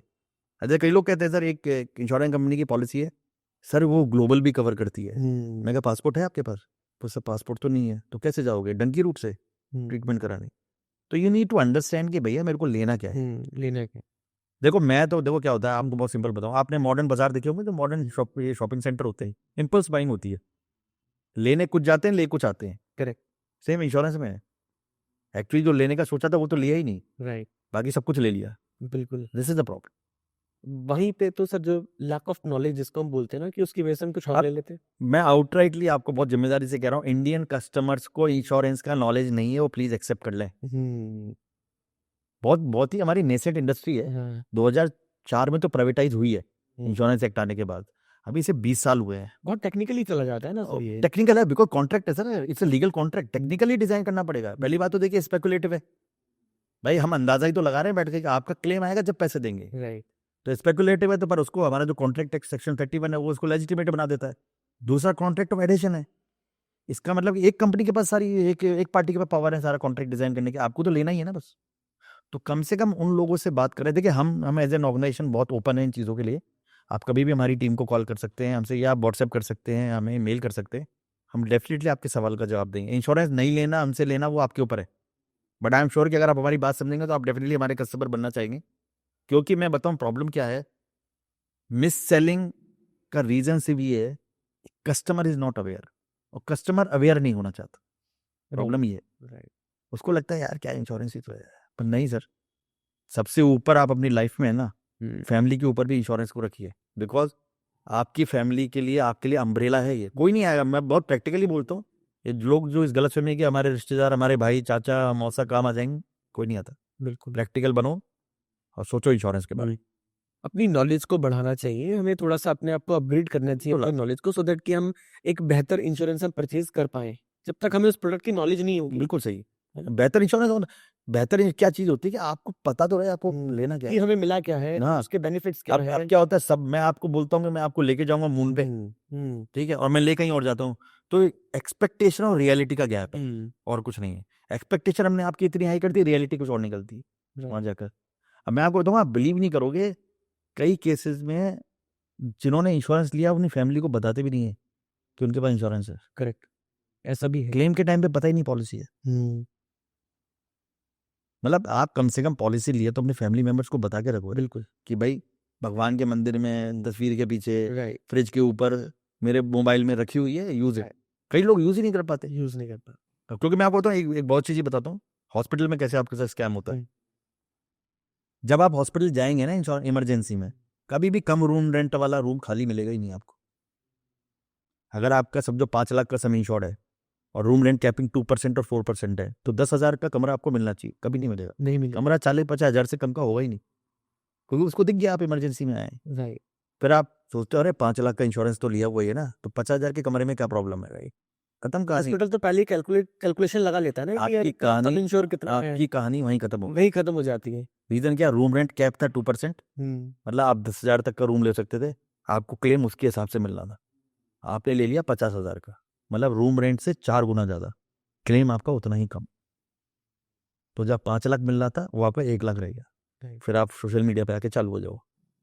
ऐसा नहीं है, पॉलिसी को पढ़िए, 50 पेज का डॉक्यूमेंट आता है सर। इंश्योरेंस कंपनी बेवकूफ़ थोड़ी है, 50 पेज का डॉक्यूमेंट बना रही है, और पूरा आईडी अप्रूव्ड है। आप कोई भी प्रोडक्ट इंश्योरेंस का लेते हैं, उसके अंदर एक कोड आता है पॉलिसी के ऊपर, आप आईडी पे जाके चेक कर सकते हैं कि वेदर ये प्रोडक्ट एग्जिस्ट करता है कि नहीं करता है। अच्छा ये भी नहीं पता होता है एक आम आदमी को। टू व्हीलर का पॉलिसी को कार का बना देते हैं, आरटीओ में दिखा देते हैं। ई रिक्शा का पॉलिसी को ट्रक का बना देते हैं, आरटीओ में दिखा देते हैं। आईआरडीए की वेबसाइट पे तो कुछ जाता नहीं है। कोई नहीं जाता है। मोस्ट इंफॉर्मेटिव वेबसाइट है आईआरडीए की, मोस्ट इंफॉर्मेटिव। वहाँ पे सब कुछ ट्रांसपेरेंट है। थोड़ा समय दीजिए नजर, क्या इतना क्या जल्दी है लाइफ के अंदर। राइट, इंश्योरेंस ले रहे हो, 10 मिनट और रुक जाओ, 1 घंटा रुक जाओ। अब जरा कई कस्टमर होते हैं, पॉलिसी ब्रेक इन है, महीने भर से नहीं लिया, अब चाहिए इंश्योरेंस, अब 5 मिनट में चाहिए। अगर इतने दिन से आप क्या कर रहे थे। राइट, जल्दबाजी, देखो आप किसी भी लाइफ में किसी भी पार्ट में जल्दबाजी करोगे, ये नुकसान होना है आपको। नुकसान होता है। तो मैं क्या बोला, 90% कस्टमर की इनसे ही एरर्स होते हैं। कभी कभी वो बहक जाता है, कभी गुमराह हो जाता है, कभी उसको लगता है मुझे बहुत नॉलेज है, इन सब चीज़ों में फंसता है। राइट, एक एम्प्लॉई है तो एम्प्लॉई को एम्प्लॉयर हेल्थ इंश्योरेंस दे देता है, ठीक है, तो क्या उसको अपना पर्सनल इंश्योरेंस भी कराना चाहिए? हाँ देखिए सर, ये बहुत ही रेलेवेंट क्वेश्चन है आज के ज़माने में। आप एक बात समझिए, एम्प्लॉयर आपका इंश्योरेंस क्यों करा रहा है। हम्म, आप उसको 30 अपने सेकंड एम्प्लॉय 30 की सेकंड, चिंता है ना। नहीं एम्प्लॉय की चिंता नहीं है उसको। 30 सेकंड सोचिए, वो आपका इंश्योरेंस क्यों करा रहा है। वो टैलेंट अट्रैक्ट कर रहा है कि आपको कुछ हो गया राइट, तो मैं हूं आपका ध्यान रखने के लिए, जब तक आप मेरे लिए काम कर रहे। करेक्ट, जिस दिन एम्प्लॉय रिजाइन करता है ना, मैं अपने पर्सनल हिस्ट्री बता रहा हूँ, सबसे पहले एचआर डिपार्टमेंट इंश्योरेंस कंपनी को यही मेल डालता है कि ये एम्प्लॉय रिजाइन करके आज से इसका कवर खत्म, राइट, आज से ये और इसकी फैमिली इंश्योर्ड नहीं है।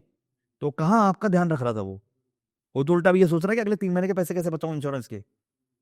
और ये बहुत हार्श रियलिटी है, मतलब जो लोग भी इसको देख रहे हैं आप समझिए, एम्प्लॉयर आपके बारे में नहीं सोचता है, ये सिर्फ एक टूल है अच्छे टैलेंट को अट्रैक्ट करने का। और हम इंडियंस को या वर्ल्ड दुनिया में सबको लगता है कोई चीज फ्री में मिल रही है तो बहुत अच्छी है। राइट, एक बात आप मेरी याद रखिए, if you are getting something for free, then you are the product. अगर आपको कुछ फ्री में मिल रहा है तो आपको कहीं बेचा जा रहा है। तो अब आपने रिजाइन कर दिया, 3 दिन बाद आपकी वाइफ की तबीयत खराब हो गई, आप कॉल कर लो एक बार एम्प्लॉयर को, बिल्कुल, सर मैंने आपके साथ इतना काम किया, sorry we can't help it, आप रिजाइन कर चुके हो। कहाँ गया आपका एम्प्लॉयर। तो इंडिविजुअल देखिए, अपना ध्यान खुद रखिए। आपने वो सुना ना कि अपनी पेटी पहले बांधो, किसी की Right. मदद करने से पहले, जरा कहते हैं ना फ्लाइट में पहले कि खुद अपनी रक्षा करने से पहले खुद रक्षा जैकेट पहने। पहले सर अपना देखो, तो अपनी इंडिविजुअल पॉलिसी लो, क्योंकि इंडिविजुअल पॉलिसी ही आपके काम आएगी क्योंकि गैप पीरियड अगर आपका है, और कोई भी एम्प्लॉय जो होता है ना, वो आज छोड़ के कल दूसरी कंपनी में नहीं जाता है। इंडिविजुअल पॉलिसी लीजिए, अपना इंश्योरेंस लीजिए, क्योंकि आपको वो टैक्स बेनिफिट भी देता है। एम्प्लॉयर तो एक्सपेंस दिखा के बेनिफिट ले रहा है, बिल्कुल, आपके पेरेंट्स को कौन कवर करेगा? आजकल एम्प्लॉयज भी पेरेंट्स को कवर नहीं करते हैं। तो सर अपने बारे में सोचिए, और ये खासकर उस क्लास के मैं जोड़ूंगा जो बड़ी बड़ी कंपनियों में काम करते हैं या बड़ी अच्छी पोजीशंस पे, या जो एम्प्लॉयज हैं, आपका एम्प्लॉयर आपके बारे में नहीं सोचते। अच्छा सर, एक हेल्थ इंश्योरेंस की पोर्टेबिलिटी जो होती है ना, हम पॉलिसी पोर्ट कराने की भी हमारे पास बहुत कॉल्स आती हैं कि हमारी ये अभी चल रही है पॉलिसी, इसको पोर्ट करा लीजिए। तो ये पोर्टिंग में अगर हम पोर्ट करा लेते हैं, क्या हमारे सारे बेनिफिट जो हमें मिल रहे हैं, क्या वो एज इट इज पोर्ट हो जाएंगे कि उसमें भी कुछ क्लॉज है? सबसे पहले देखिए, पोर्टिंग एक बहुत अच्छा कंसेप्ट है जो आइडिया लेकर आया था। बहुत ही मेरे को लगता है बहुत ही, कहते हैं ना, एक रेलेवेंट कंसेप्ट है कस्टमर के लिए। लेकिन आप 3 सवाल पूछिए अपने आप से, मैं पोर्ट क्यों करना चाहता हूँ? पोर्ट करने के 3 रीजन होने चाहिए। एक तो प्रीमियम बहुत ज़्यादा बढ़ रहा है, करेक्ट। सर्विस मेरे को अच्छी नहीं मिल रही है, क्लेम के टाइम पे मेरे को हेल्प नहीं करा। 3 चीज़ें। पोर्टिंग में आप एक चीज़ ध्यान रखिए कि आपके जो बेस पॉलिसी के बेनिफिट्स हैं वो ही ट्रांसफर होते हैं बस। अच्छा। जैसे आपके पास एक कंपनी से पॉलिसी चल रही है 2 साल से 5 लाख सम इंश्योर्ड की, आपको एजेंट बोलते हैं सर पोर्ट कर लीजिए, मैं आपको 10 लाख का सम इंश्योर्ड दूंगा। तो आप तो कहोगे कि मेरा 2 साल यहाँ पे हो गया, तीसरे साल में मैं उधर जाऊंगा, तो जब मेरे को 4 साल कंप्लीट हो जाएंगे तो मुझे 10 लाख का सम इंश्योर्ड मिलेगा। सॉरी, 5 लाख का ही मिलेगा। अच्छा। तो पोर्टिंग में वही टर्म्स एंड कंडीशन पॉलिसी की पोर्ट होती है जो नेक्स्ट पॉलिसी की टर्म्स एंड कंडीशन से मैच होती है। मतलब 5 लाख का ही बेनिफिट है, आप चाहे पॉलिसी 50 लाख की ले लो। मैं आपको क्यों बता रहा हूँ, कई कस्टमर्स पॉलिसीज पोर्ट करते हैं ये सोच के कम पैसा दे के ज्यादा सम इंश्योर्ड मिल रहा है। बिल्कुल। आपको सम इंश्योर्ड बेनिफिट उतना ही मिलेगा जो बेस पॉलिसी पे था। अगर आप सेम पॉलिसी ऐसे कैसे पोर्ट करते, कोई नुकसान नहीं है। जैसे मैं आपको बताऊं, प्री एग्जिस्टिंग कंडीशंस, आपने पॉलिसी पोर्ट करी, 3 साल कंप्लीट हो गए थे, 1 साल और आपने पॉलिसी पोर्ट करी, वहां पे आपने रिन्यू करी, सम इंश्योर्ड है 10 लाख रुपए, प्री एग्जिस्टिंग कंडीशन का क्लेम आ गया, क्लेम मिलेगा, लेकिन सम इंश्योर्ड 5 लाख का ही मिलेगा। आपकी जरूरत थी 10 लाख की। दूसरा, अगर आपकी पॉलिसी किसी भी कंपनी में 5 साल के ऊपर क्रॉस कर चुकी है रिन्यूअल्स में, पोर्ट मत कीजिए। मैं बहुत ही ईमानदारी से, और देखिए मैं भी एक ऑर्गेनाइजेशन चलाता हूँ, लेकिन मैं बहुत ईमानदारी से आपको ये बात कर रहा हूँ कि अगर आपकी इंश्योरेंस, मेडिक्लेम इंश्योरेंस खासकर 5 साल कंप्लीट कर चुकी है, आप प्लीज उसी कंपनी में कंटिन्यू कीजिए। मगर वो प्रीमियम भी तो बहुत हाई जा रहा है ना उसका। सर देखिए, प्रीमियम कुछ भी हाई नहीं है, आपको बेस इफेक्ट देखना पड़ेगा। आपने पॉलिसी ली थी 2000, समझिए 2020 में, 15,000 की, आपका सम इंश्योर्ड 5 लाख था, आपने क्लेम नहीं करा, नो क्लेम बोनस होते थे, आज सम इंश्योर्ड आपका हो गया कम से कम 20 लाख का, पॉलिसी का प्रीमियम 40,000 हो गया। आपने 2020 में भरा था 15,000, करते करते आपने 5 साल में ज़्यादा 1 लाख रुपए का प्रीमियम भरा होगा। राइट। आप अगले 10 साल भी कितना भरोगे? 4 लाख, 5 लाख रुपए का प्रीमियम भरा, सम इंश्योर्ड आपका 10 साल में है ना कम से कम 40 लाख हो चुका है। तो अगर 4 लाख का प्रीमियम आपने भरा भी है और एक क्लेम 40 लाख का आ गया, प्रॉब्लम ये है कि इंश्योरेंस एक्सपेंस नहीं है हमारी लाइफ में, ये सेविंग टूल है, ये हमें बचाता है क्लेम के टाइम पर। राइट। अगर हम इसको ऐसे करेंगे ना कि सर मैं 20,000 रुपये हर साल भरता हूँ, 5 साल हो गए मेरे को तो कुछ मिला नहीं, बंद कर दो ना पॉलिसी बंद, और फिर देखो और फिर देखो आप उसी साल में फंसेंगे हम। उसी साल में फंसोगे आप। क्योंकि बीमारी सर आज कहते हैं यंग एज में हार्ट अटैक्स आ रहे हैं, बच्चों, छोटे छोटे बच्चों की तबीयत खराब हो रही है, कहाँ से लाओगे सर? और हॉस्पिटल के लिए you are paper is a patient, hospital के लिए यू आर ए कस्टमर। वो गेस्ट वर्ड और कस्टमर वर्ड यूज करते हैं आजकल, पेशेंट वर्ड यूज नहीं करते डॉक्टर। Right right. गेस्ट का ध्यान रखिए। राइट। अब गेस्ट आया है तो कुछ ना कुछ तो दे के जाएगा ना। जो छोटे बच्चे होते थे ना, ये 5 दिन को रिश्तेदार रह गया तो कम से कम 50 रुपए दे के जाएगा, वही हॉस्पिटल का हाल है, और वो ले लेंगे आपसे। पॉलिसी अगर आप पोर्ट करें ना तो बहुत सोच समझ के करें, और अगर 5 साल के ऊपर हो गया तो पॉलिसी पोर्ट बिल्कुल भी ना करें, क्योंकि मॉरेटोरियम पीरियड को लेकर आईडी के नए गाइडलाइंस हैं कि 5 साल के ऊपर अगर आपको प्रीमियम दे चुके हैं आप इंश्योरेंस कंपनी को, तो वो किसी भी तरह का क्लेम रिजेक्ट नहीं करेगी आप। अच्छा। तो continue with the same insurance company. Maternity की एक बात करें, मैटरनिटी एक्सपेंसेस, तो लोगों को लगता है हमने हेल्थ इंश्योरेंस कराया है तो वाइफ का मैटरनिटी इंक्लूड होगा हमारी पॉलिसी के अंदर ही। देखिए सर, होगा, कवर हो सकता है, कवर मिलेगा, क्लेम मिलेगा, ये सब स्पेकुलेशन है। जहाँ आपने होगा वर्ड यूज कर लिया ना, आपके संग हो गया काम। मैटरनिटी एक, it is a plan thing. आप मैटरनिटी प्लान करते हो, आजकल तो लोग हर तरह से प्लान करते हैं। जैसे आईवीएफ के क्लेम्स मिलते हैं, खासकर अभी तो क्या कहते हैं, ग्रुप पॉलिसीज में है, रिटेल में भी कुछ में है, लेकिन आप एक चीज जान रखिए, मैटरनिटी जो है ना 2 साल तक वेटिंग पीरियड होता है। अच्छा। अगर आपने पॉलिसीज में, तो बहुत रेयरली कोई पॉलिसी मैटरनिटी की देती है इंश्योरेंस कंपनी हाँ। रिटेल में, अगर देती है तो 2 साल का वेटिंग पीरियड है। कई कंपनीज में 9 मंथ का वेटिंग पीरियड है कि भाई न्यूली मैरिड है, ठीक है, तो उस केस के अंदर 9 मंथ का वेटिंग पीरियड, नहीं तो 2 साल बाद आप क्लेम कर सकते हैं। Minimum 2 premium have to be paid to get maternity benefit. लेकिन ये एक गोस्ट कवर है, मैटरनिटी कवर एक गोस्ट कवर है। गोस्ट कवर का मतलब क्या होता है कि ये 99% क्लेम के टाइम पे भूत बन के सामने आता है। जैसे कि गोस्ट पॉलिसीज होती है ना कि आपको ये क्लेम मिलेगा वो मिलेगा, लेकिन क्लेम कभी नहीं मिलता है, तो आप ले लेते हो, जो कि एफिनिटी बाइंग में बहुत होती है, आपको पता भी नहीं होता इंश्योरेंस ले लिया आपने। तो फॉर मी रिटेल में मैटरनिटी एक गोस्ट कवर है। मैंने तो कोई क्लेम पास होते देखा नहीं आज तक। आपका 9 मंथ नहीं था, आपका प्री नेटल हो गया था, आपका पोस्ट नेटल हो गया था, आपका मिस कैरेज हो गया, ये सब राइट, तो वो क्लियर नहीं करते। आपने उस टाइम पे डिक्लेयर नहीं करा था। बहुत बहुत कॉम्प्लिकेटेड है, मतलब ये आपको लेना है लीजिए, देखो लेने को तो सब कुछ अवेलेबल है, तो लेना है लीजिए। Right right. अगर हमारे पास 2 इंश्योरेंस पॉलिसी है, 2 हेल्थ इंश्योरेंस पॉलिसी है, तो क्या हम दोनों को एक साथ यूज कर सकते हैं? हाँ देखिए, ये बहुत अच्छी बात है। तो हेल्थ इंश्योरेंस आप मल्टीपल ले सकते हैं, कोई आपको मना नहीं कर सकता, लेकिन इसमें कॉन्ट्रीब्यूशन क्लॉज होता है। ये आपको डिसाइड करना है कि आप कौन सी पॉलिसी पे क्लेम करना चाहते हैं। तो समझिए मेरे पास 5-5 लाख रुपए की 3 पॉलिसीज थी, तीनों पॉलिसी मैंने सेम टाइम पर ली, तीनों में टर्म्स एंड कंडीशन सेम है। ये कंप्लीटली नॉन कॉम्प्लिकेटेड एक सिनेरियो है जहाँ पे कोई कॉम्प्लिकेशन नहीं है। आपका क्लेम आया समझिए 10 लाख का, पॉलिसी है 15 लाख की। अगर आप 2 पॉलिसीज पे क्लेम करते हैं तो बराबर हो गया, अगर आप 3 पॉलिसीज पे क्लेम करते हैं तो कॉन्ट्रीब्यूशन हो जाता है, तीनों पॉलिसीज इक्वली पे करेंगी, ठीक है। कई लोग ये सोचते थे मैं 5 लाख का लिया, 5 लाख लिया, 5 लाख लिया, तो पहले 5 कवर यूज कर लूंगा, फिर उसके बाद 5 यूज कर लूंगा, फिर 5 यूज कर लूंगा। वो बहुत रेयर केस में होता है, क्योंकि एक तो कई बार थर्ड पार्टी एडमिनिस्ट्रेटर अलग होते हैं, ठीक है। तो कंट्रीब्यूशन क्लॉज का आपको ध्यान रखना है, इसमें कंट्रीब्यूशन लगता है, इसमें बेनिफिट नहीं लगता कि तीनों इक्वली पे करेंगे। अगर आपको उस तरह से जाना तो you go for a top up plan. Okay. Top up policies, मैं कभी भी मल्टीपल इंश्योरेंस हेल्थ पॉलिसीज की जगह बात करता हूँ हमेशा कि नॉर्मल पॉलिसी लो, एक ही साल में टॉप अप पॉलिसी लो। टॉप अप पॉलिसी बहुत अच्छी होती है, क्योंकि वो बेस पॉलिसी का डिडक्टिबल मान के फिर आगे काम करते तो हॉस्पिटल एक्सेप्ट करता है इनको अगर हम 2 पॉलिसी इकट्ठे यूज कर लेंगे? हैं। हॉस्पिटल कुछ नहीं करता है, नहीं करेगा। हॉस्पिटल का रोल ही नहीं है इंश्योरेंस एक्सेप्ट करने में, हॉस्पिटल का तो बिल सेटल करता है इंश्योरेंस।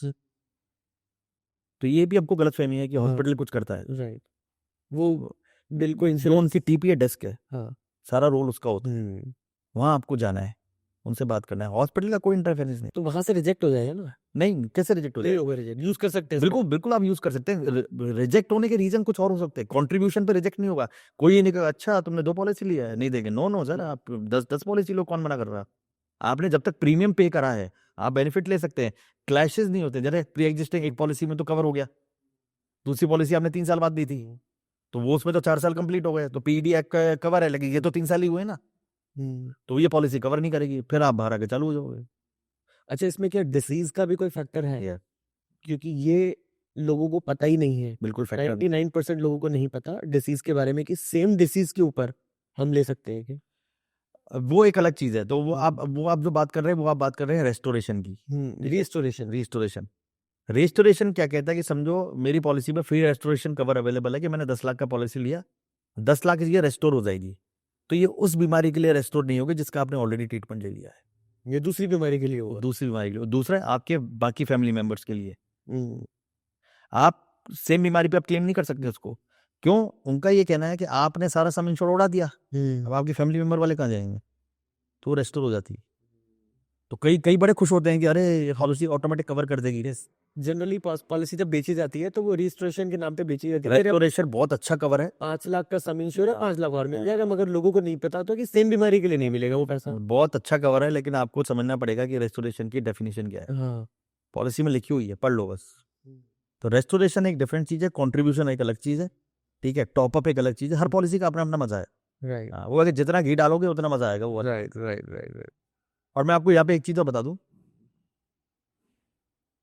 इंश्योरेंस कंपनीज का टर्न अराउंड टाइम होता है क्लेम्स को लेकर हॉस्पिटल्स के थ्रू। 99% कस्टमर है ना, कभी भी जब क्लेम्स के डॉक्यूमेंट जा रहे होते हैं ना, अपना ईमेल आईडी नहीं देते, अपना फोन नंबर नहीं देते, एजेंट का होता है। राइट।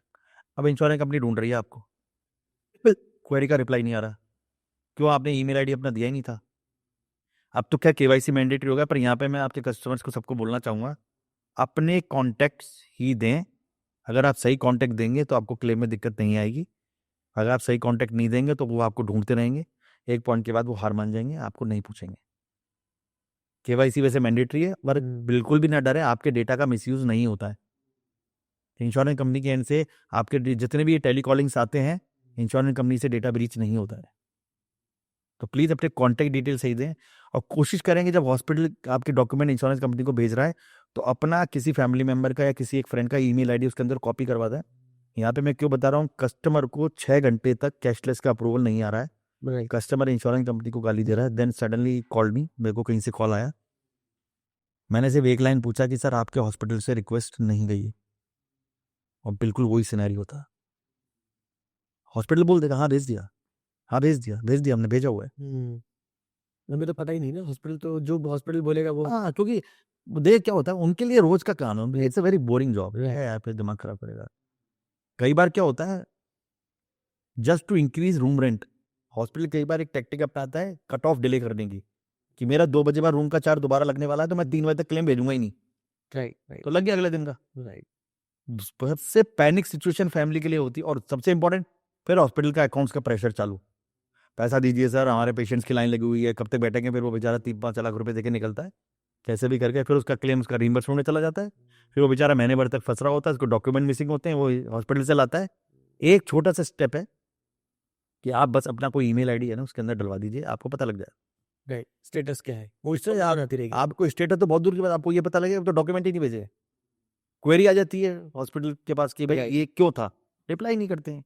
तो आप उस टैट को 6 घंटे 8 घंटे इंश्योरेंस कंपनी का मत समझिए, इंश्योरेंस कंपनी के टैट सिस्टम में होते हैं, बिकॉज आईडी की ऑडिट होती है, रिपोर्ट जाती है, तो इन चीज़ों का बहुत ध्यान रखना। आपको देखिए सिंपल सी बात है, एक बड़ा अच्छा कैंपेन था ना, जागो ग्राहक जागो। इंश्योरेंस में ग्राहक नहीं जागता है, इंश्योरेंस में ग्राहक कब जागता है, जब उसकी मुसीबतें फंस जाता है, राइट। करेक्ट।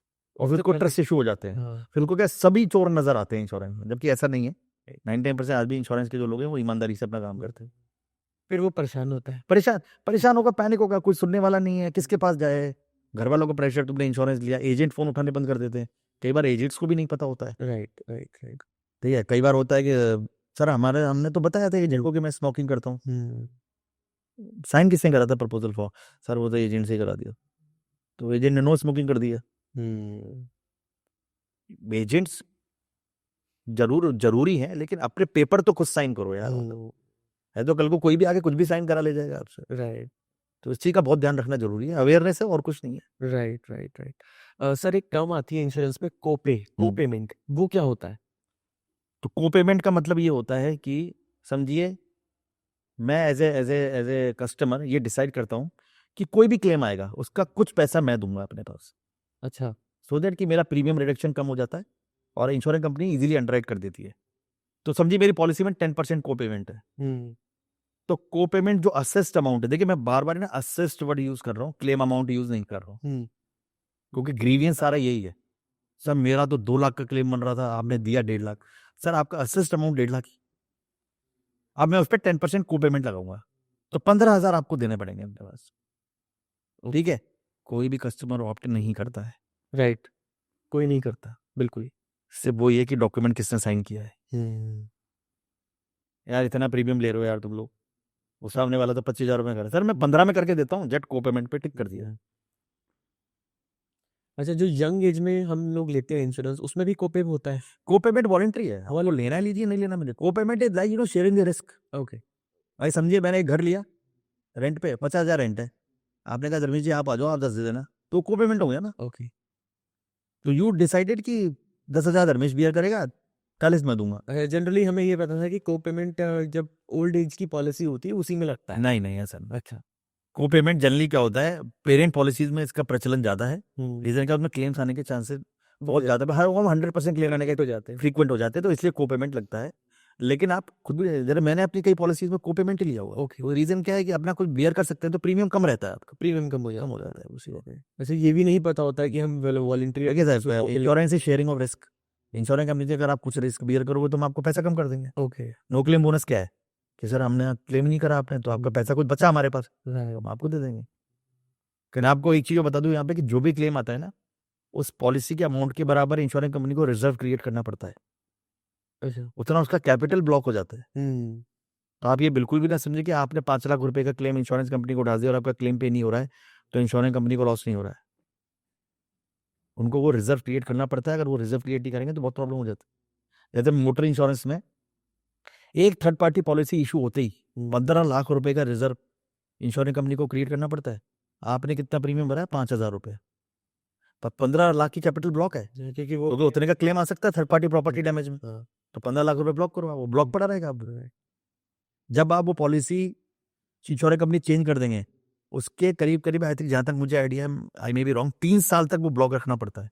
ओके, क्योंकि 3 साल तक आप उस पॉलिसी पे क्लेम कर सकते हो। अगर अब तो नई पॉलिसी उस तरह की आ गई है, ये क्लेम नहीं होते हैं, लेकिन कैपिटल ब्लॉक करनी पड़ती है। तो आप ये बिल्कुल भी ना सोचें कि हमने इंश्योरेंस ले लिया तो इंश्योरेंस कंपनी का नुकसान नहीं है। तो वो भी कोशिश करती है जल्दी क्लेम सेटल हो जाए, क्योंकि कैपिटल मेरी 5 लाख ब्लॉक है, क्लेम 3 लाख का, तो मेरा 2 लाख तो फ्री हो गया ना।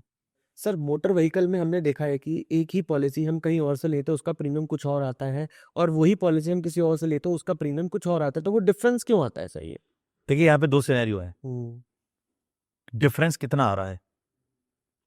समझिए आप एक्स कंपनी से पॉलिसी ले रहे हैं तो आपकी समझो 20,000 की आ रही है, वाई से ले रहे हैं तो वो 18,000 की आ रही है, वो मैनेजेबल है कि हाँ ठीक है, कुछ कवरेजेस का इशू हुआ या डिस्काउंटिंग ज़्यादा रही होगी।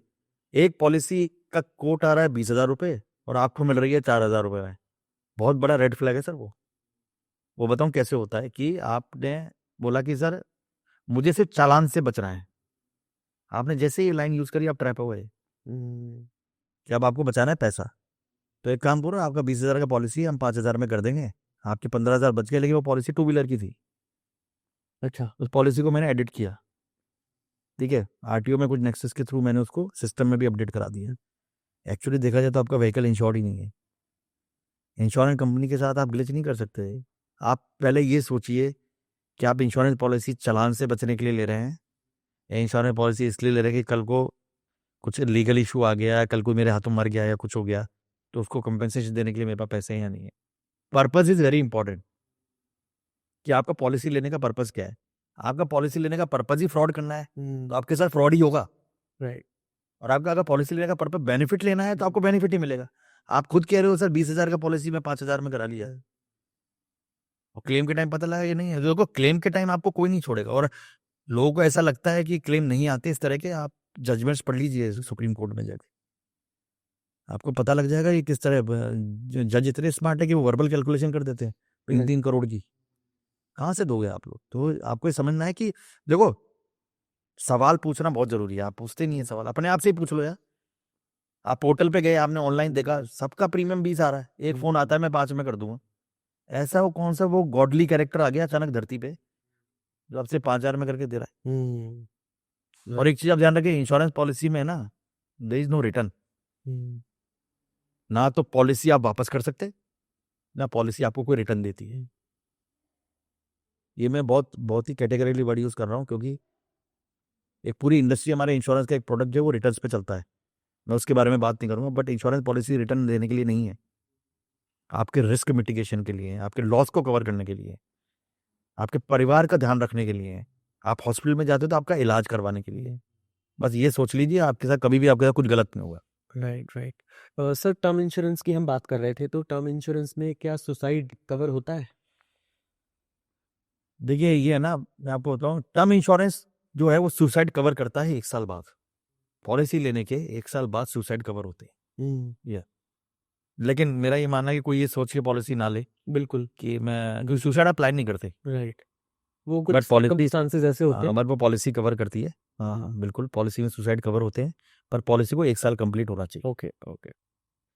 सर कुछ जनरल इंश्योरेंस रिलेटेड क्वेश्चंस हमारे माइंड में आए कि हमें अपना रिटायरमेंट कैसे प्लान करना चाहिए इंश्योरेंस के द्वारा? देखिए आपको रिटायरमेंट प्लानिंग करने के लिए, देखो रिटायरमेंट के टाइम पे आपको क्या चाहिए? पैसा। राइट। पैसा आपको पैसा आपको 2 फॉर्म में मिलता है, एक जो तो एन्युटी की फॉर्म में जो कि मंथली पेंशन होगी, आपको लमसम। तो पेंशन प्लान्स बहुत सारे अवेलेबल हैं। आपको ये डिसाइड करना है कि आज आपके खर्चे कितने हैं और आज से 20 साल बाद खर्चे कितने होंगे। उस हिसाब से एन्युटी बाय कर सकते हैं आप, एनपीएस ले सकते हैं, कुछ भी ले सकते हैं। तो रिटायरमेंट प्लानिंग के लिए आपको एक अच्छे फाइनेंशियल एडवाइजर से मिलना पड़ता है। अगर कुछ जरूरत पड़े तो आप हमारी टीम को कांटेक्ट कर सकते हैं, हम बिल्कुल हेल्प करते हैं और हम इसके लिए कुछ भी चार्ज नहीं करते। हम सिर्फ ये चाहते हैं कि आप सही इंश्योरेंस लें और हमारे बारे में अच्छी बातें बोलें कि हमको ज़्यादा अच्छे कस्टमर मिलें, राइट। बस और कुछ नहीं है। पर पेंशन प्लान्स अवेलेबल है रिटायरमेंट प्लानिंग के लिए, और रिटायरमेंट प्लानिंग तो चलो आप कर लेंगे, इंश्योरेंस सबसे पहले आप ये प्लान करिए कि कल अगर हमें कुछ हो गया तो क्या होगा हमारे परिवार के साथ। तो 3 पॉलिसीज है ना आपके लिए एज ए इंडिविजुअल बहुत इंपॉर्टेंट है। एक हेल्थ इंश्योरेंस पॉलिसीज, एक personal accident policy. Personal accident insurance India में बहुत ही कम कॉस्ट पे मिलता है। प्लीज़ आप वो पॉलिसी जरूर लें अगर आपने नहीं ले रखी है, ठीक है। और प्लस एक टर्म इंश्योरेंस। अगर ये 3 पॉलिसीज आपके पास नहीं है तो कहीं ना कहीं आप बहुत ही गैर जिम्मेदार हैं, या आप लाइफ को बहुत ईजीली ले रहे हैं, या आपको ऐसा लगता है कि आप मतलब ये कहते हैं ना आप अमर हैं, आपके साथ कुछ नहीं हो सकता। सीरियसली सोचें इस चीज़ को, ठीक है। बहुत आपको ऐसा लगेगा थोड़ा वियर्ड सी बात है, लेकिन आप सोचिए कि आप रोज रोड पे चलते हैं, एक्सीडेंट हो सकता है, टर्म प्लान फैमिली की जरूरी है। हेल्थ का तो खैर जिस तरह कॉस्ट बढ़ रही है बिल्कुल कुछ नहीं कर सकते बिल्कुल। सो धर्मेश जी, एक आम आदमी को एक पॉलिसी कहाँ से लेनी चाहिए? हमें ब्रोकर से लेनी चाहिए, हमें चैनल पार्टनर से लेनी चाहिए? वो कहाँ से क्या चूज करे कि उसको एक एक पॉलिसी मिल सके? देखिए ये कस्टमर का डिस्क्रिप्शन होता है कि वो कहाँ से लेना चाहता है, लेकिन आईआईडी रजिस्टर्ड, आईआईडी ने कुछ कहते हैं ना चैनल्स रजिस्टर किए होते हैं, जैसे कि एजेंट्स होते हैं जो एक इंश्योरेंस कंपनी को रिप्रेजेंट करते हैं, ब्रोकर्स होते हैं जो सारी इंश्योरेंस कंपनीज को रिप्रेजेंट करते हैं। ब्रोकर एक्चुअली जो होता है वो कस्टमर का रिप्रेजेंटेटिव होता है कि आप हमारे पास आते हैं, अपनी ज़रूरत हमें बताते हैं, फिर हम इंश्योरेंस कंपनीज के पास जाते हैं, फिर जो बेस्ट इंश्योरेंस कंपनी है 4-5 वो आपके पास लेके आते हैं, फिर आपको असिस्टेड हेल्प करते हैं और एक पॉलिसी बाय करने में मदद करते हैं। लेकिन आपको पॉलिसी लेनी है, मैं आपको फ्रेंकली बताऊं, रिसर्च करिए। ऑनलाइन बहुत प्लेटफॉर्म्स अवेलेबल है जहाँ आप रिसर्च कर सकते हैं। और जो आज हमने जितना भी डिस्कस किया है, जो हम बात कर रहे हैं, इन सवालों को अपने आप से पूछें एक बार। अगर आपके पास इन सवालों के जवाब नहीं है, आपको हमारी मदद चाहिए, आप हमें कभी भी कांटेक्ट कर सकते हैं। हमारी टीम आपकी मदद करने के लिए है, क्योंकि आप अगर सेटिस्फाई होकर जाएंगे तो आप इंडस्ट्री के बारे में भी भरोसा आपका बढ़ेगा और हमारी इंडस्ट्री आगे बढ़ेगी और ज़्यादा लोगों को प्रोटेक्शन मिलेगा। राइट। अगर एक हम लोग प्रीमियम पे नहीं करते हैं, हमारा प्रीमियम मिस हो जाता है, तो उसके लिए हम क्या कर सकते हैं? तो देखिए हेल्थ के अंदर 15 दिन का ग्रेस पीरियड है कि अगर हेल्थ इंश्योरेंस का प्रीमियम 15 दिन अगर मिस हो गया तो 16वें दिन अगर आप प्रीमियम भर देंगे तो पॉलिसी रेस्टोर हो जाएगी। अगर 15 दिन के बाद आपने भरा है या 15 दिन निकल गए, फिर आपको नई पॉलिसी लेनी पड़ेगी, तो आपके सारे बेनिफिट्स खत्म। मोटर इंश्योरेंस में आपको व्हीकल इंस्पेक्शन कराने पड़ते हैं अगर आपने प्रीमियम ब्रेक इन कर दिया है, थर्ड पार्टी है तो आपको इंस्पेक्शन नहीं कराने पड़ते, ठीक है। लेकिन ध्यान रखें सर, अब रिमाइंडर सेट करें तो पॉलिसी का डेट मिस नहीं होना चाहिए, because आगे फिर बहुत कॉम्प्लिकेशन, क्योंकि राइट। एक ब्लाइंड स्पॉट होता है हमेशा। कई बार मैंने देखा पॉलिसी रात को 12 बजे खत्म हुई और सुबह 4 बजे एडमिट हो गया हॉस्पिटल में, राइट पता लगा आपने प्रीमियम नहीं भरा, राइट। ठीक है। और जट से क्लेम रिपोर्ट हो गया, इंश्योरेंस कंपनी को पता लग गया पॉलिसी रिन्यू नहीं हुई, तो वो पैसे ही क्लेम नहीं मिलेगा। तो थोड़ा सा 3-4 दिन पहले, हफ्ते भर पहले पॉलिसी को रिन्यू करें। हम अपने कस्टमर्स को रिमाइंडर्स 45 डेज पहले भेजना चालू कर देते हैं ओके। कि आप प्लीज़ पॉलिसी रिन्यू करें, कहीं से भी करें, हम ये नहीं कहते हमसे ही कीजिए, पर आप पॉलिसी का ध्यान रखें, क्योंकि कस्टमर को कई बार याद नहीं रहता, पर एज ए कहते हैं ना responsible channel we have to take care of that. तो धर्मेश जी, हमें यहाँ पर आज का पॉडकास्ट वाइंड अप करना होगा, बिकॉज हमारे पास भी टाइम की बहुत समय सीमा कम होती है, मगर हमने बहुत अच्छी अच्छी बातें जानने की कोशिश करी है थैंक यू वेरी मच। कि इंश्योरेंस क्या होता है, कौन कौन सी पॉलिसीज हमें एक आम आदमी को रखनी चाहिए, को पेमेंट क्या होती है, हम अपना हमें पॉलिसीज कहाँ से परचेज करनी चाहिए, किस तरीके की सर्विसेज राइट रूट हमें प्रोवाइड कर रहा है, क्या कस्टमर सपोर्ट हमें प्रोवाइड कर रहा है, ये सारी चीज़ें हमने आज धर्मेश जी से समझने की कोशिश करी हैं, और ये डेफिनेटली एक आम आदमी को बहुत हेल्पफुल होने वाला है आज का पॉडकास्ट, जो हमने इतनी सारी बातें करी हैं। धर्मेश जी, आपका भी बहुत बहुत धन्यवाद। बहुत बहुत धन्यवाद सर, आपने अपना समय निकाला और आप हमारे इस चैनल में आए। Thank you very much. So thank you so much guys, इस पूरे पॉडकास्ट को देखने के लिए आपका तहे दिल से शुक्रिया। आप अपने इस पॉडकास्ट को अपने फ्रेंड्स के साथ, फैमिली के साथ जरूर शेयर कीजिएगा। अगर आपका कोई सवाल है इंश्योरेंस से रिलेटेड, तो राइट रूट से आप डायरेक्टली भी कांटेक्ट कर सकते हैं, और आप इस कमेंट बॉक्स में अपना सवाल छोड़ सकते हैं, सो दैट कि हम आपके सवाल को राइट रूट तक जरूर पहुंचाएंगे। Thank you so much guys, मिलते हैं एक नए पॉडकास्ट के साथ, एक नए गेस्ट के साथ। Thank you so much.